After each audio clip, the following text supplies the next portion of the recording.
Hello viewers, welcome back to Abhi's Delight. இன்னைக்கு Abhi's Delightல chicken kofta தான் பார்க்க போகிறோம். இது நீங்கள் சப்பாத்தி, பராட்டா, நான், ரைஸ், ஜீரா ரைஸ் எல்லாத்தோடமும் இது ரொம்பவே நல்லா போகுங்க. அண்ட் இது செய்கிறதும் ரொம்ப ஈஸி தான். பட் இதில் பார்க்குறதுக்கு முன்னாடி நீங்கள் நம்ம சேனலில் இன்னும் சப்ஸ்கிரைப் பண்ணலைன்னா சப்ஸ்கிரைப் பண்ணிவிட்டு பாருங்கள்.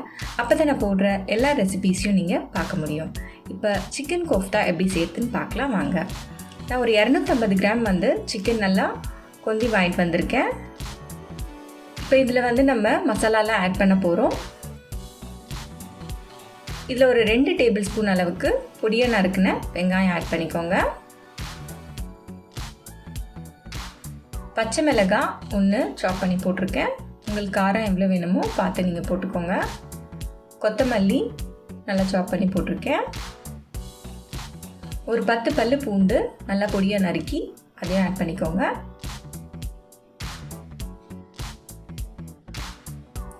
கால் டீஸ்பூன் மஞ்சள் தூள், அரை டீஸ்பூன் சிகப்பு மிளகாய் தூள், அரை டீஸ்பூன் கரம் மசாலா, அரை டீஸ்பூன் சீரகத்தூள், அரை டீஸ்பூன் உப்பு.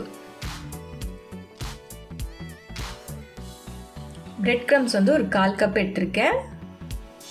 அதையும் இதோட சேர்த்து நம்ம நல்லா பிசைய போகிறோம்.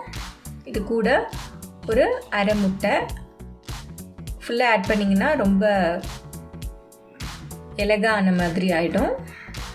ஸோ உங்களுக்கு வேணும்னா அதுக்கப்புறமா ஆட் பண்ணிக்கலாம். ஃபஸ்ட்டு இதை நல்லா மிக்ஸ் பண்ணுங்கள். ரொம்ப இதுவாகிடுச்சுன்னா உங்களுக்கு பால்ஸ் பிடிக்க வராது, அதனால தான். இப்போ இதை நல்லா மிக்ஸ் பண்ணி வச்சாச்சு. இப்போ இதில் நம்ம பால்ஸ் பிடிக்க போகிறோம். கையில் நல்லா எண்ணெய் தடவிக்கிட்டு இந்த சிக்கனை நல்லா சின்ன சின்ன பால்ஸாக பிடிச்சு வச்சுக்கோங்க.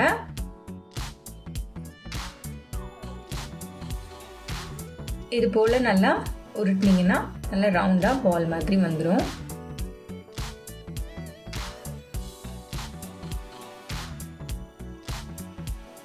ஸோ இந்த மாதிரி பண்ணி எல்லாம் எடுத்து வச்சுட்டு இப்போ இதை நம்ம ஃப்ரை பண்ண போகிறோம்.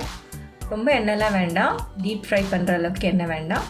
ஓரளவுக்கு எண்ணெய் விட்டு இதை ஃப்ரை பண்ணி எடுத்துக்கோங்க.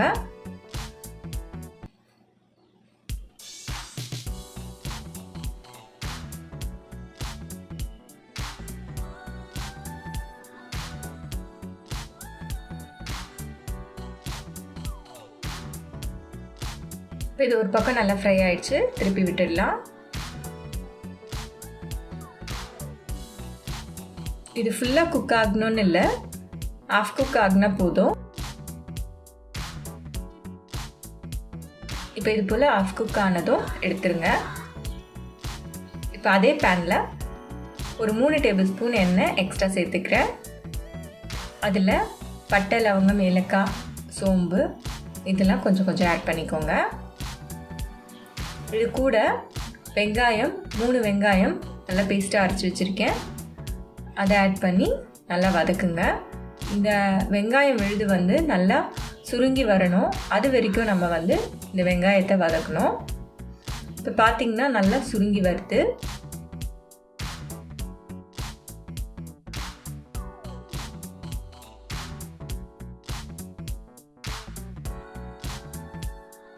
இப்போ இது போல் நல்லா சுருண்டு வந்ததுக்கப்புறமா 2 டீஸ்பூன் இஞ்சி பூண்டு விழுது சேர்த்துக்கோங்க.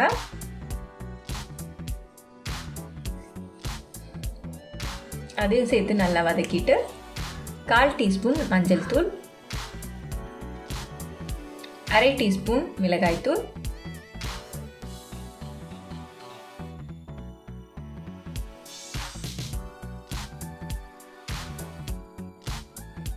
தனியா 1 டீஸ்பூன்,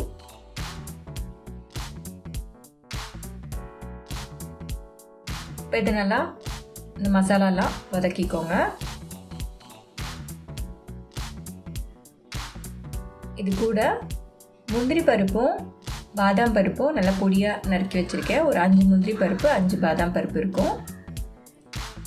ஸோ அந்த பவுடரையும் இதில் போட்டுங்க. நீங்கள் பேஸ்ட்டாக கூட அரைச்சி ஆட் பண்ணலாம் தண்ணி விட்டு.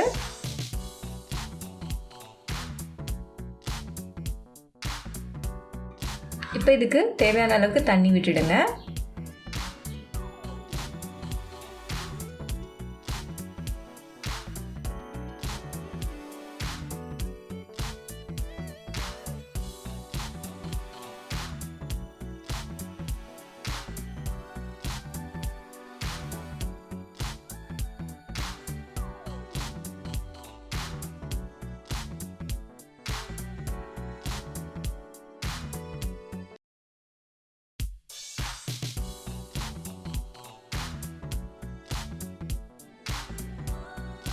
இப்போ இதில் வந்து அரை டீஸ்பூன் உப்பு நான் சேர்த்துக்கிறேன்.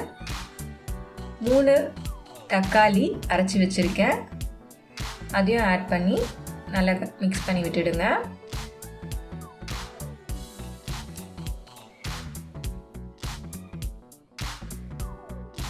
இப்போ மூடி போட்டு எண்ணெய் நல்லா பிரிஞ்சு வர வரைக்கும் இதை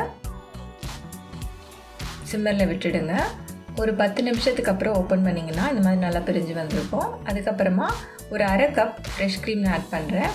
நீங்கள் ஃப்ரெஷ் க்ரீம் இல்லைனா கூட தயிர் ஆட் பண்ணிக்கலாம், அதுவுமே ரொம்ப நல்லா டேஸ்ட்டாக இருக்கும்.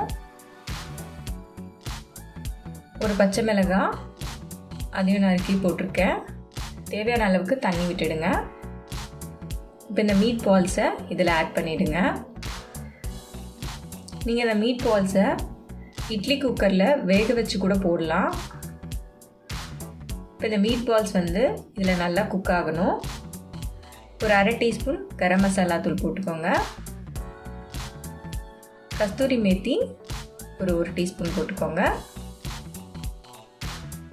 இஞ்சி வந்து நான் ஸ்லிட்ஸாக கட் பண்ணி வச்சுருக்கேன், அதை கடைசியாக ஆட் பண்ணுறேன். கொத்தமல்லி வந்து கடைசியாக தூவி இதை கொஞ்சம் நேரம் குக் பண்ண விடுங்க. அப்படியே கொஞ்சம் நேரம் மூடி போட்டு குக் பண்ணதுக்கப்புறமா ஓப்பன் பண்ணிங்கன்னா உங்களோட chicken kofta ready. So viewers, இதை நீங்கள் செஞ்சு சாப்பிட்டு பாருங்கள், உங்களுக்கு கண்டிப்பாக பிடிக்கும். இந்த ரெசிபி எப்படி இருந்ததுன்னு சொல்லிட்டு எனக்கு கமெண்ட் செக்ஷனில் சொல்லுங்கள். உங்களுக்கு வேறு ஏதாச்சும் ரெசிபி வேணும்னாலும் எனக்கு சொல்லுங்கள், நான் கண்டிப்பாக உங்களுக்காக செய்வேன். ஸோ நீங்கள் என்னோடய சேனலை பார்த்துருப்பீங்க, உங்களுக்கு பிடிச்சிருந்ததுன்னா என்னோடய சேனலை லைக், ஷேர், சப்ஸ்கிரைப் பண்ணுங்கள். அண்ட் தேங்க்யூ ஃபார் வாட்சிங்.